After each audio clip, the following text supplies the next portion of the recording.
तू के नावात से आदाब गुलामी है अभी, रक्त जंजीर पर कर भी किया। नाजरीन, मैं आपका मेज़बान अहमद फराज और आप सब जानते हैं कि माजी की मकबूल तरीन अदाकारा नीलो बेगम इंतकाल कर गई हैं और वो जितनी रसूमात थी जब उनका इंतकाल हुआ तब से लेकर उनके जनाजे तक सारी चीज़ें हमने आपको खुसूसी तौर पर दिखाई।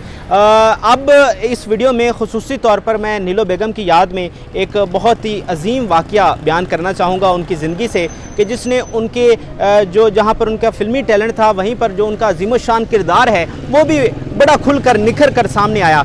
और ये वाक़या 1965 का है।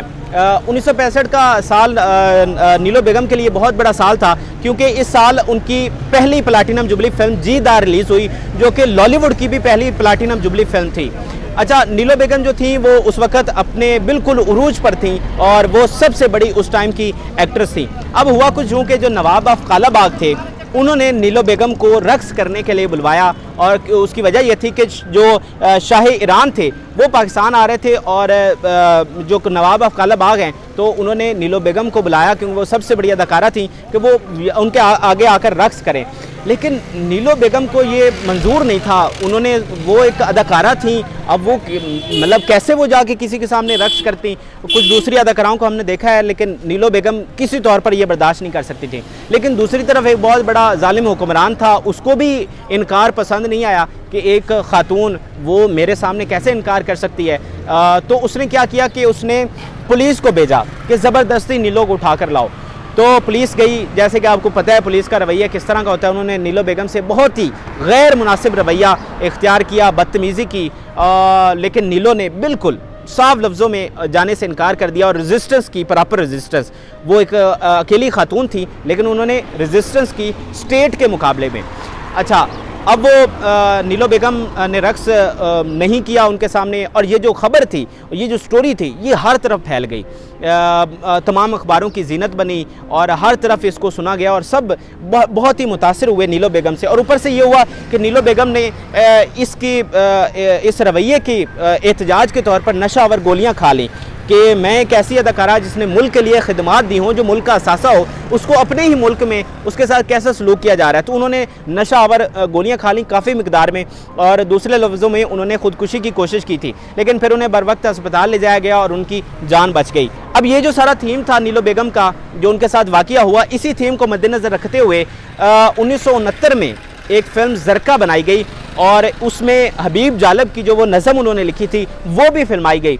और ये फ़िल्म इतनी हिट हुई, इतनी इसे पजीराई मिली कि ये पाकिस्तान की पहली डायमंड जुबली फ़िल्म बन गई। पाकिस्तान की फ़िल्म इंडस्ट्री को तकरीबन 20 साल से ज़्यादा अरसा हो चुका था, लेकिन कोई भी डायमंड जुबली फ़िल्म नहीं थी।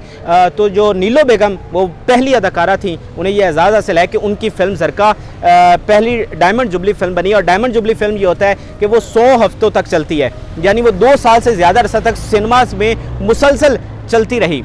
और उसमें जो वो नज़म थी वो मैं एडिटर को कहूँगा कि आपको सुनवाएं भी सही, वो इजाज़ दुरानी साहब पे और नीलो बेगम पे फिल्माई गई कि रक्स जंजीर पहन कर भी किया जाता है, तू के नावाक़फ़े आदाब शहनशाही है। कि वो हबीब जालिब साहब कहते हैं कि तुम्हें पता नहीं है कि ये आदाब शहनशाही है कि अगर जंजीर भी हो तो तुम्हें वो जंजीर डाल कर भी तुमसे रक्स करवाएंगे। तुम कैसी गुस्ताख हो कि हुक्मरानों के आगे तुम खड़ी हो गई हो एक अकेली औरत। और इस जो नज़म थी, जो इसकी अक्सबंदी थी, इसमें आगा तालिब साहब भी नजर आए जो कि फ़लस्तीनी वो फ़ौजी होते हैं।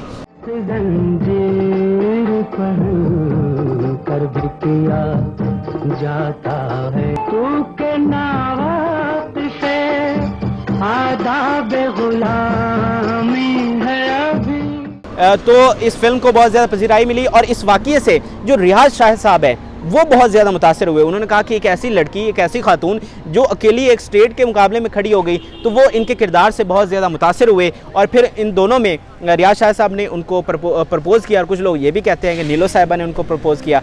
बहरहाल फिर इन दोनों की शादी हो गई और उनकी जो बेटी पैदा हुई उसका नाम ज़रका रखा गया, इसी फिल्म की बुनियाद पर, इसी वाक़ये से रिलेटेड। यानी वो भी एक रेजिस्टेंस थी जो आज तक उस सारे वाक़ये की याद दिलाती है। तो नीलो बेगम अब हम में नहीं रही, बड़ी अफसोस की बात है। हर जगह लोगों ने दुख का इजहार किया है, लेकिन जहाँ पर उनका जो फिल्मी खिदमात हैं वहीं पर ये उनकी ये जो मोरालिटी है उनकी, वो भी हमारे लिए किसी सबक से कम नहीं। तो आप सबसे गुजारिश है कि उनके दर्जात की बुलंदी के लिए, उनकी मग़फ़िरत के लिए ज़रूर दुआ करें और हमारे चैनल आरपी प्रोडक्शंस को ज़रूर सब्सक्राइब करें। फ़िलवक्त के लिए मुझे इजाज़त दीजिए। अल्लाह हाफ़िज़।